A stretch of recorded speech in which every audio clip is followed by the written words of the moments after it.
সাধু বাবা, আমাদের একটা বাচ্চা হয় না বলে এই বুড়ো বয়সে আমাদের দেখার কেউ নেই। এই নে, আপেলটা তোর বউকে খাইয়ে দিলে তোর বউ ইয়াং হয়ে যাবে, তাহলে তোদের বাচ্চা হবে। বুড়ি, এই নাও আপেলটা খাও। আমি ইয়াং হয়ে গেছি। ও বুড়ো আপেলটা ধরো।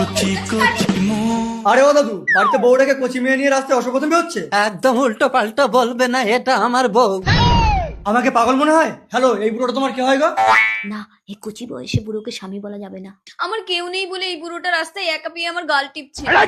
তুমি তবে রে বুড়ো, বাবা, বুড়ো বয়সে চুলকানি। এই চলো, আজ থেকে আমি তোমার স্বামী। চলো হ্যান্ডসাম। ভুলে যেও না। সাধু বাবা, তুমি কি আপেল দিয়েছো? আমার বউ তো চুরি হয়ে একটা ছড়াকে নিয়ে পালিয়ে গেল। তুইও ওই আপেলটাতে কামড় দিলে ইয়াং হয়ে যাবি। আমিও ইয়াং হয়ে যাব?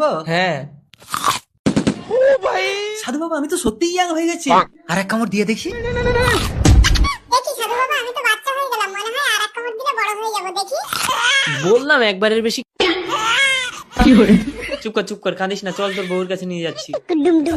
দাঁড়াও, তোমার জন্য তোমার স্বামী বেশি ইয়াং হতে গিয়ে বাচ্চা হয়ে গেছে। এই নাও, বাচ্চাকে দুগ্ধ পান করাও। দুধু পিয়েঙ্গে, হাতে দুধু পিয়েঙ্গে। তুমি যে বাচ্চাটাকে নিয়ে নিলে, লোকে জিজ্ঞাসা করলে কি বলবে? বিয়ের আগে মা হয়েছে? এই তুমি চুপ করে তো, বাচ্চাটাকে ফেলে দেবো নাকি? বাচ্চা বাচ্চা বাচ্চা, একটা দিন এই বাচ্চার জন্য আমরা একসাথে শুতে পারি না। তোমাকে আনাটাই আমার ভুল হয়েছে।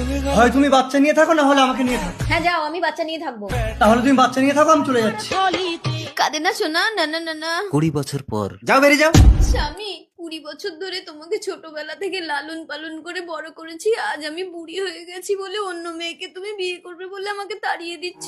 এই যাও তো, তুমি বুড়ি থেকে ইয়াং হয়ে অন্য ছেলেকে নিয়ে পালিয়ে গেছিলে, মনে আছে? হ্যাঁ ডার্লিং, বলো। আর যাবো না